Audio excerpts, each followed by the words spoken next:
Welcome to Aziz vlog. இன்னைக்கு கறி தோசை தாங்க செஞ்சுருக்கோம்.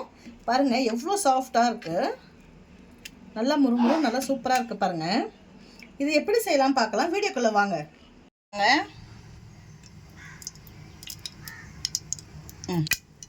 வெங்காயம் போட்டுக்கலாம்.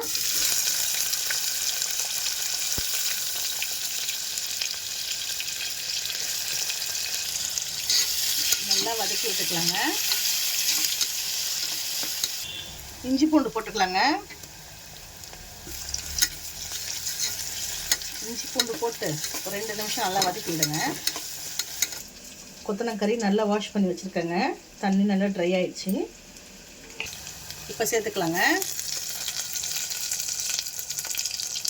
சேர்த்து நல்லா வதக்கிக்கலாம்.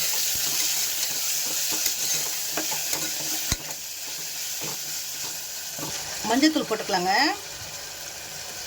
உப்பு போட்டுக்கலாங்க. நல்லா வதக்கி விட்டுக்கலாங்க.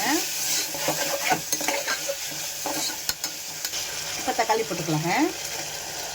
பச்சை மிளகா ஒன்று போட்டுக்கோங்க.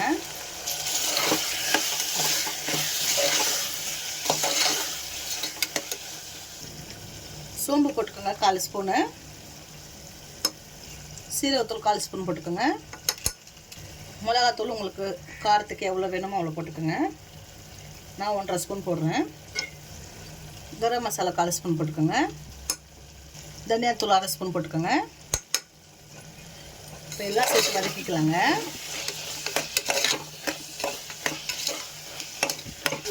கொத்தமல்லி போட்டுக்கலாங்க. தண்ணி கொஞ்சமாக விட்டுக்கலாங்க.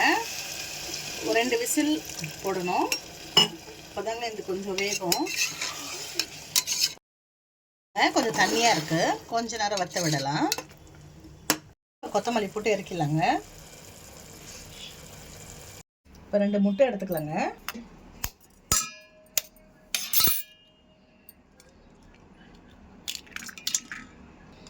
2 முட்டையை உடைச்சி ஊற்றிக்கலாங்க. இப்போ சால்ட்டு போட்டுக்கலாங்க. சால்ட்டு போட்டு நல்லா அடிச்சுக்கலாம். முட்டை ரெடி ஆயிடுச்சு. இப்போ தவா வச்சுருக்கேங்க. சூடாகிடுச்சுன்னா பார்க்கலாம். நல்லா சூடாக இருக்குது. இப்போ தோசை ஊற்றிக்கலாங்க. நல்லா கல் தோசை மாதிரி. அவ்வளோதாங்க, போதும். இப்போ எண்ணெய் ஊற்றிக்கலாம்.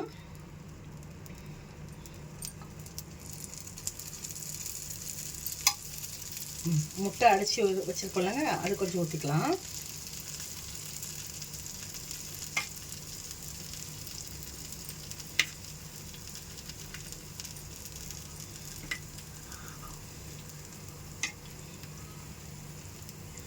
இப்போ இந்த கறி மசாலா போட்டுக்கலாம். இப்போ பெப்பர் போட்டுக்கலாங்க. இப்போ திருப்பிக்கலாங்க.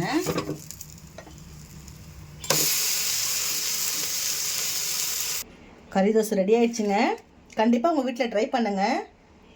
வீடியோ பிடிச்சிருந்தா லைக் பண்ணுங்கள், ஷேர் பண்ணுங்கள், கமெண்ட் பண்ணுங்கள். பாய்ங்க.